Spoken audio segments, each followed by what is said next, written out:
자, 안녕하십니까, 여러분. 오늘은 무역계약의 내용에 대해서 알아보도록 하겠습니다. 자, 무역계약의 내용이라는 거는요, 무역계약서에 기재가 되는 기본적인 조건들에 대한 내용입니다. 네. 자, 먼저 계약서의 그 종류를 보시면요, 이 부분이요, 처음에 협의의 무역계약, 플러스 종속계약 하면 이걸 우리는 광의의 무역계약이다. 그렇게 보통 얘기를 하는데요.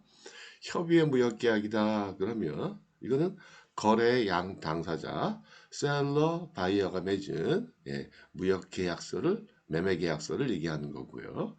종속계약이다라는 거는 요거는 무역계약을 이행하기 위해서 필요한 그러한 여러 가지 형태의 계약들을 얘기한다라는 거죠.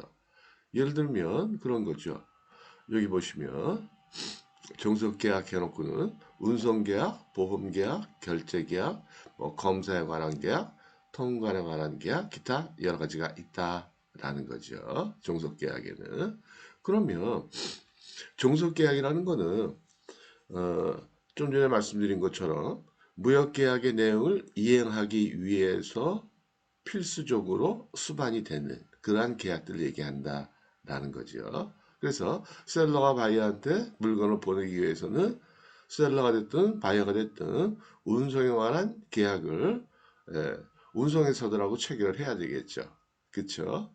그 다음에 또 운송 과정 중에 운송하는 과정 중에 불의의 사고를 대비하기 위해서 우리는 보험 계약을 체결한다라는 거죠. 보통 이제 해상 적하 보험이다 그렇게 얘기를 하는 거죠. 물론 체결하는 주체도 셀러가 될 수도 있고 바이어가 될 수도 있고요. 그다음 이제 결제 계약을 체결한다는 거죠. 은행하고 은행을 통해서 돈을 주고받고 해야 되니까 그러한 결제에 관한 계약도 체결하고 검사에 관한 계약, 그다음에 통관 관련돼 가지고 우리가 이제 보통 관세자들하고 많이 계약을 한다라는 거죠. 그래서 이러한 모든 형태의 계약들을 우리는 무역계약이다. 크게 보통 그렇게 얘기를 한다라는 거죠. 예.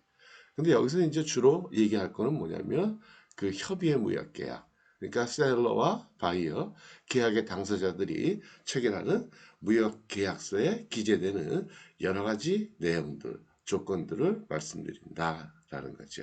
이해가 되시겠죠? 정리해드리면 그런 얘기죠. 셀러 바이어가 거래를 위해서는 둘이서 물품 매매에 관한 계약을 체결해야 되고, 그 다음에 그 계약을 이행하기 위해서는 여러 가지 형태의 계약들도 또 업체들이 체결을 해야 되겠다라는 거죠. 예. 그러니까 좀 복잡한 면이 있긴 있어요. 그렇죠? 계약을 많이 한다는 건 그만큼 서로 간의 권리 의무에 대해서 법적으로 이렇게 보장을 받기 위한 것들이니까 그러다 보니까는 너 저기 계약대로 이행을 안 했다 해서 여러 가지 그 형태의 당사자, 계약 당사자들 간에 분쟁이 생길 요지들이 사실은 좀 있다라는 거죠. 자, 그 다음에 두 번째 보시면 여기 계약서의 일반적인 구성은 어떻게 되느냐. 그러니까 일반적인 계약서, 우리 계약서는 보셨죠? 예, 어저께 우리 어퍼시트를 제가 이렇게 쭉 설명을 드렸고, 그 다음에 그 전에는 일반적인 편의식 계약서, 독점에 관한 계약을 체결할 때 쓰는 그러한 계약서들 일반적으로 그런 것들을 또 봤고요.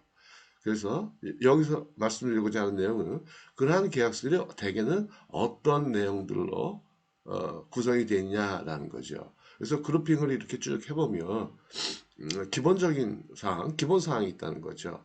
그래서 대개 어떤 내용들이냐면 당사자 및 서명, 그러니까 계약의 당사자 및 서명이 들어가고 그 다음에 계약 확정에 관한 문건들, 이 계약은 이러이러한 목적을 위해서 체결된 어떠어떠한 계약이다라는 거, 그 다음에 계약 체결 날짜, 그 다음에 유효기간 이런 것들이 들어간다라는 거죠.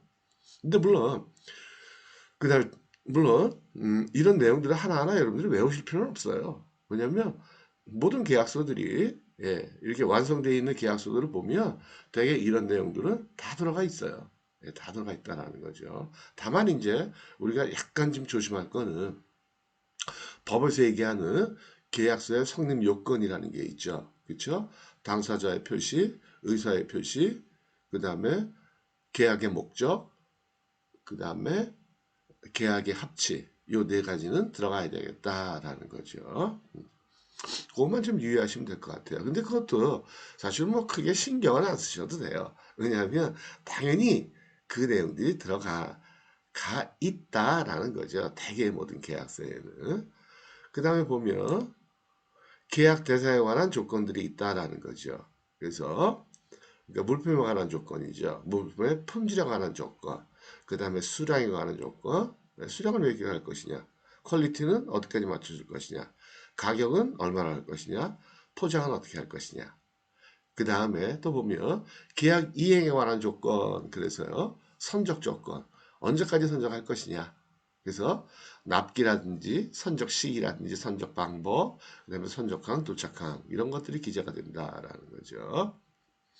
그 다음에 지급에 관한 조건, 페이먼트, 대금은 어떻게 할 것이냐, 어떻게 회수를 하고, 지급 방법은 어떻게 되고, 지급 시기는 언제냐, 이런 것들. 그 다음에 보험에 관한 조건, 예. 보험 조건이 뭐가 될 것이냐, ICC A로 할 것이냐, ICC B로 할 것이냐, C로 할 것이냐, 뭐 이런 것들. 그 다음에 추가 보험에 관한 것들, 보험금 청구지나, 그 다음에 부보 통화.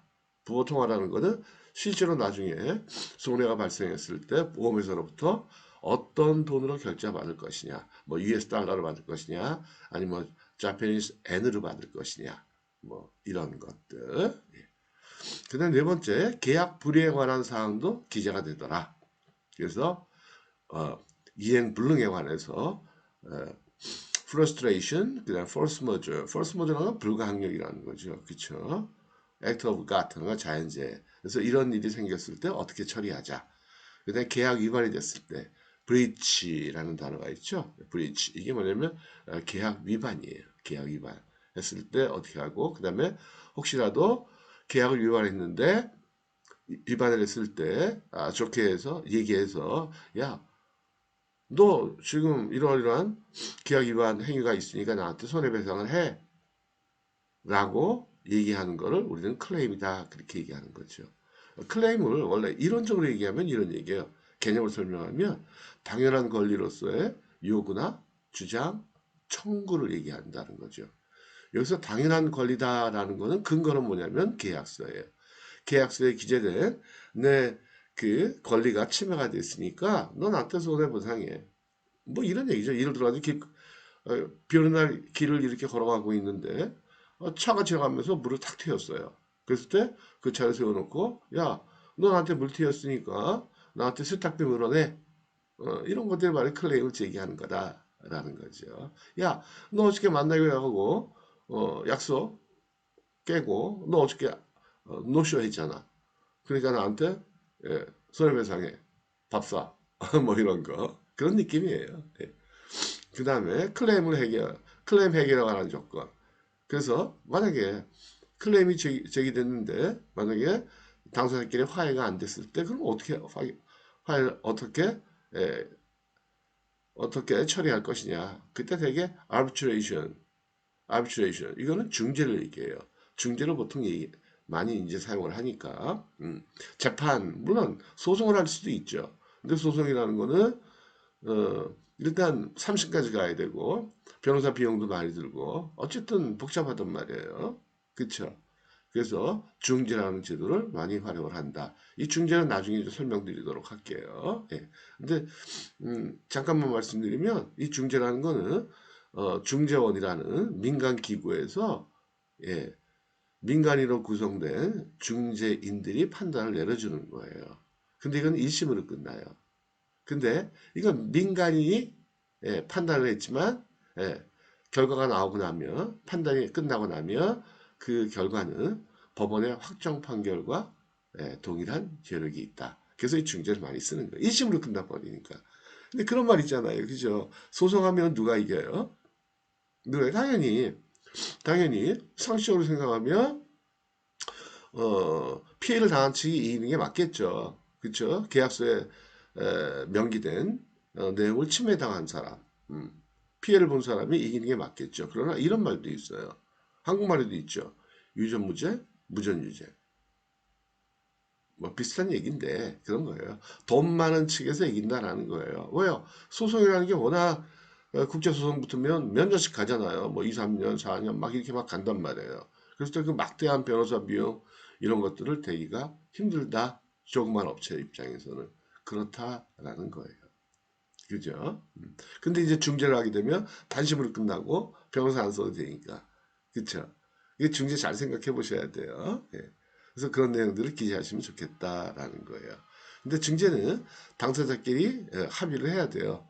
문제가 생기면 중재로 해결한다. 이렇게 합의가 돼 있어야만 중재는 할 수 있다. 나중에 자세히 말씀드릴게요. 그 다음에 기타 조항해서 자연거래 조건, 중거법 이런 것들을 보통 써놓는다라는 거죠. 그래서 지금 말씀드린 내용은 이거예요. 우리가 그동안 검토해봤던 제가 해설해드렸던 계약서들이 이렇게 구성이 되더라라는 거예요. 그래서 이건 무슨 얘기냐면 그런 얘기죠. 뭐 예. 만약에 사자를 설명을 할 때 아이들한테 너 사자 봤니? 아니 못 봤는데 못 봤어요. 사자가 어떻게 생겼어요? 그랬을 때 그 못 본 애들한테 이렇게 얘기를 해주는 거예요.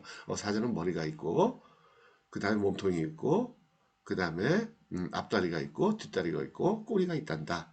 근데 머리는 눈이 두 개가 있고 코가 하나 있고 수사자는 이게 큰 그 저기 뭐야 그 갈기 같은 게 막 머리카락이 엄청 길다. 머리가 엄청 크다. 안컷보다. 그 다음에 앞다리는 길다. 네. 근데 몸통은 길이가 뭐 얼마나 된다. 이런 식으로 설명하는 거예요. 그러니까 이미 본 사람들, 사자가 어떻게 생겼다는 거를 아는 사람들한테는 굳이 이렇게 나눠서 설명할 필요가 있다 없다? 예, 없다라는 거예요. 그래서 여러분들은 되게 그렇구나. 계약서를 이렇게 샘플을 갖다 놓고 쓰실 때 되게 이런 내용들이 들어있나? 라는 것만 보시면 돼요. 이 중에 중요한 거는 바로 그거예요. 뭐냐면 요거요. 무역계약의 기본 조건. 보통 이제 8대 조건하고 이름을 제가 붙여놨는데 보통은 8가지가 중요하더라. 그래서 요걸 외우시면 돼요. 계약서에 요 내용을 집어넣어야 되겠다. 그러니까 당연히 요 내용에 관해서 여러분들이 협상을 꼭 하셔야 되겠다. 그래서 품질에 관한 조건. 품질에 관한 조건이라는 거는 품질의 수준을 어디까지 보장할 것이냐라는 걸 서로 간에 약속을 하는 거예요. 이 품질 수준이 굉장히 중요하잖아요. 그죠? 그래서 예를 들면 사과를 수출한다. 그럼 당도는 몇 브릭 쓰고 한 개당 무게는 얼마나 되고 사이즈는 얼마나 돼야 되고 그다음에 또 뭐 겉에 사과 색깔은 뭐 새빨개 해야 되고 안에 색깔은 어때야 되고 뭐 이렇게 쭉 이제 쓰는 거죠. 그렇죠? 근데 지킬 만큼만 약속을 해야 되겠죠. 근데 서로 간에 굉장히 중요하잖아요. 그죠? 품질이 안 맞으면 품질이 안 좋으면 수입한 사람도 수입해가지고 팔 수가 없잖아요. 굉장히 품질 조건 예민한 조건이에요. 굉장히 서로 간에 의견이 많이 대립이 될 수도 있다. 그래서 잘 타결을 해야 되겠다라는 거예요. 그리고 나중에 클레임이 발생하는 여러 가지 요인 중에 가장 큰 부분 중에 하나가 이 품질에 관한 문제예요. 그러니까 나중에 바이어가 야 내가 생각한 것보다 이거 품질이 너 저번에 계약서에 쓴 것보다 품질이 안 좋네. 나 이거 못 받아. 아니면 손해배상해줘. 그럴 수 있다는 거죠. 그 다음에 수량에 관한 조건. 수량을 몇 개로 하자. 근데 처음에 이제 첫거래 할 때 문제가 되는 거는 MOQ예요. MOQ. Minimum Order Quantity. 그래서 최소 주문 수량인데요. 이게 이제 왜 문제가 되냐면 셀러 입장에서는 어차피 파는 거 많이 팔고 싶고 바이어 입장에서는 첫 번째 수입하는 거라면 확실하게 잘 그 판매 성공 여부를 잘 모르니까 가능한 한 적게 하려고 그러겠죠. 그렇죠? 예, 그래서 이것도 잘 협상을 해야 되겠다. 그래서 MOQ라는 건 그거예요. 쉽게 얘기하면 우리 식당에 가면은요. 보통 짜장면 그러면 한 그릇만 시켜도 되지만 한정식 먹으러 갔다. 그럼 거기에 뭐 2인 이상, 3인 이상 이렇게 써 있잖아요. 그 MOQ가 두 사람 이상 식사를 시켜라. 그게 바로 MOQ다라는 거죠. 그 다음에 가격 조건 하면 가격은 인커텀즈 조건이 뭐일 때 얼마다. 만약에 FOB 조건으로 얼마다. CIF 조건으로 얼마다. 이런 식으로. 가격 중요하겠죠. 그쵸? 그죠? 예. 가성비가 좋아야 된다는 말 많이 하잖아요. 그죠? 품질도 중요하지만 가격도 좋아야죠. 그쵸? 예. 우리 그래서 이제 마케팅 시간에 제가 말씀드렸죠. 소비자의 구매 동기. 그래서 소비자가 물품을 구매할 때 중요하게 생각하는 게 뭐냐? B, C, D 원칙. better quality. 그 다음에 C가 cheaper price. 그쵸? 네, 그 다음에 differentiation. 가격 중요해요. 그 다음에 결제 조건. 결제도 중요하죠. 선불이냐, 후불이냐. 그 다음에 어떤 방식으로 결제할 것이냐. 예를 들면, TT 방식, 송금 방식으로 할 거냐, 아니면 추심 방식, 예, 추심 방식으로 할 거냐, 아니면 LC로 할 거냐. 아, 중요하다. 이건 이제 결제 시간에 또 말씀을 드릴 거예요. 아직 먼 얘기죠. 뭐, 결제까지 하려면. 그쵸? 예. 우리 뭐 지금 긴 시간을 갖고 이제 강의를 말씀을 드릴 거니까. 예. 지금 이게 결제나 이런 것들이 궁금하신 분들은요. 제 그 무역 채널 이름 이제 아시잖아요. 무역 타짜. 거기 보시면 예. 뭐 1시간 단위로 이렇게 결제, 계약 이런 것들을 다 또 올려놓은 것들이 있어요. 예, 그건 상당히 오래전 얘기지. 한 1년 전, 한 6개월 전에. 그거 보시면 돼요. 예, 그거 보시면 급하신 분들은. 그 다음에 선저에 관한 조건. 그렇죠? 선적. 그래서 선적 기일을 언제로 할 것이냐. 그 다음에 선적 방법. 그 다음에 뭐 선적항, 도착항 뭐 이런 것들을 쭉 이제 약속을 하고. 그 다음에 포장 조건. 포장 잘해야 되겠죠. 그렇죠? 예. 물론 물건이 좋아야 되겠지만 예, 물건 포장도 좋아야 돼요. 그렇죠? 예. 우리 뭐 화장하는 거, 그다음에 옷 입는 거, 그다음에 뭐 머리 스타일 만지는 거 이거 다 사람으로 보면 포장 비슷한 거 아니겠어요? 그죠? 예. 그 다음에 보험 조건, 해상 적호 보험을 누가 들 것이냐, 어떠한 조건에 들 것이냐. 그 다음에 클레임 조건, 클레임 해결. 그래서 클레임이 생겼을 때 어떤 방식으로 해결 볼 것이냐. 대개 한 5가지 방법이 있어요. 첫 번째는 당사자 간의 화해를 할 수가 있고요. 그 다음에 알선이라는 방법이 있고, 그 다음에 조정, 그 다음에 중재, 소송. 이 중에서 적당한 방법으로 해결보면 되겠다라는 거예요. 그래서 이 문제는 클레임은 나중에 또 설명을 드리도록 할게요. 예. 자, 오늘 월요일이죠. 그래서 저희 활기찬 한 주 되시고요. 예. 그 다음에 또 즐거운 한 주 되시고요. 예. 자, 오늘은 여기서 마치도록 하겠습니다. 감사합니다. 네.